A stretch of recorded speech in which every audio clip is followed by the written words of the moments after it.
जय श्री गणेशा, जय श्री गणेशा, जय श्री गणेशा।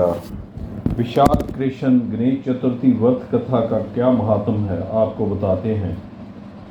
धर्मकेतु नामक ब्राह्मण की कथा इसमें सुनाई जाती है।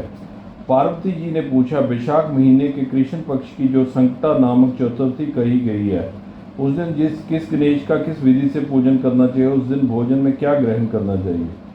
गणेश जी ने उत्तर दिया, हे माता, विशाख कृष्ण चतुर्थी के दिन व्रत करना चाहिए। उस दिन बरकत तुंड नामक गणेश की पूजा करके भोजन में कमल गट्टे का हलवा लेना चाहिए। हे जननी, द्वापर युग में राजा युधिष्ठिर ने इस प्रश्न को पूछा था और उसके उत्तर में जो कुछ भगवान कृष्ण ने कहा था, मैं उसी इतिहास का वर्णन करता हूँ, आप श्रद्धा युक्त होकर सुने। श्री कृष्ण बोले, हे राजा युधिष्ठिर, इस कल्याणदात्री चतुर्थी का जिसने व्रत किया और उसे जो फल प्राप्त हो, मैं उसे ही कह रहा हूँ। प्राचीन काल में एक रंती देव नामक प्रतापी राजा हुए हैं। जिस प्रकार आग तरुण समूहों को जला डालती है, उसी प्रकार वे अपने शत्रुओं के विनाशक थे। उनकी मित्रता यम, कुबेर, इंद्रा दिक देवों से थी। उन्हीं के राज्य में धर्मकेतु नामक एक श्रेष्ठ ब्राह्मण रहते थे। उन्हीं की दो स्त्रियां थीं, एक का नाम सुशीला और दूसरी का नाम चंचला था। सुशीला नित्य ही कोई न कोई व्रत किया करती थी, फल तो उसने अपने शरीर को दुर्बल बना डाला था। उसके विपरीत चंचला कभी भी कोई व्रत, उपवास आदि न करके भरपेट भोजन करती थी। इधर सुशीला को सुंदर लक्षणों वाली एक कन्या हुई और उधर चंचला को पुत्र रत्न की प्राप्ति हुई। यह देखकर चंचला बारंबार सुशीला को ताना देने लगी, अरे सुशीला, तूने इतने व्रत उपवास करके शरीर को जर्जर बना डाला, फिर भी एक कृषक का एक कन्या को जन्म दिया। मुझे देख, मैं कभी व्रत आदि के चक्कर में न पड़कर हुष्ट पुष्ट बनी हुई हूँ और वैसे ही बालक को भी उत्पन्न किया है। अपनी सौत का व्यंग बांध सुशीला के हृदय में चुभने लगा। वह पतिव्रता विधिवत गणेश जी की उपासना करने लगी। जब सुशीला ने भक्ति भाव से संकट नाशक गणेश चतुर्थी का व्रत किया तो रात्रि में वरदायक गणेश जी ने उसे दर्शन दिया। श्री गणेश जी ने कहा, हे सुशीले, तेरी आराधना से हम अत्यधिक संतुष्ट है। मैं तुम्हें वरदान दे रहा हूँ कि तेरी कन्या के मुख से निरंतर मोती और मूंगा प्रवाहित होते रहेंगे। हे कल्याणी, इससे तुझे सदा प्रसन्नता रहेगी। हे सुशीले, तुझे वेद शास्त्र वेदता एक पुत्र भी उत्पन्न होगा। इस प्रकार का वरदान देकर गणेश जी वही अंतर्धान हो गए।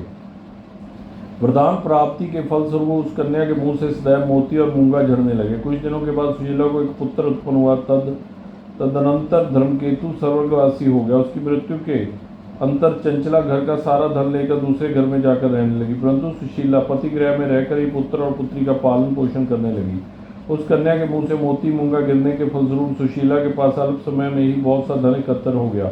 इस कारण चंचला इससे ईर्ष्या करने लगी। एक दिन हत्या करने के उद्देश्य से चंचला ने सुशीला की कन्या को कुएं में ढकेल दिया। उस कुएं में गणेश जी ने उसकी रक्षा की और वह बालिका सकुशल अपनी माता के पास लौट आई। उस बालिका को जीवित देखकर चंचला का मन उद्घिन्न हो गया उठा। वह सोचने लगी कि जिसकी रक्षा ईश्वर करता है उसे कौन मार सकता है। उधर सुशीला अपनी पुत्री को पुण्य प्राप्त कर प्रसन्न होगी। पुत्री को छाती से लगाकर उसने कहा, श्री गणेश जी ने तुझे पुण्य जीवन दिया है। अनाथों के नाथ गणेश जी ही हैं। चंचला आकर उसके पैरों में नतमस्तक हुई। उसे देखकर सुशीला जी के आश्चर्य का ठिकाना न रहा। चंचला हाथ जोड़कर कहने लगी, हे बहने सुशीले, मैं बहुत ही पापिन और दुष्ट हूँ। आप मेरे अपराधों को क्षमा कीजिए। आप दयावती हैं। आपने दोनों कुलों का उद्धार कर दिया। जिसका रक्षक देवता होता है उसका मानव क्या बिगाड़ सकता है। जो लोग संतों एवं सत्पुरुषों का दोष देखते हैं वे अपनी करनी से स्वयं नाश को प्राप्त होते हैं। इसके बाद चंचला ने भी उस कष्ट निवारक पुण्यदायक संकट नाशक गणेश जी के व्रत को किया। श्री गणेश जी के अनुग्रह से परस्पर उन दोनों में प्रेम भाव स्थापित हो गया। जिस पर गणेश जी की कृपा होती है उसके शत्रु भी मित्र बन जाते हैं।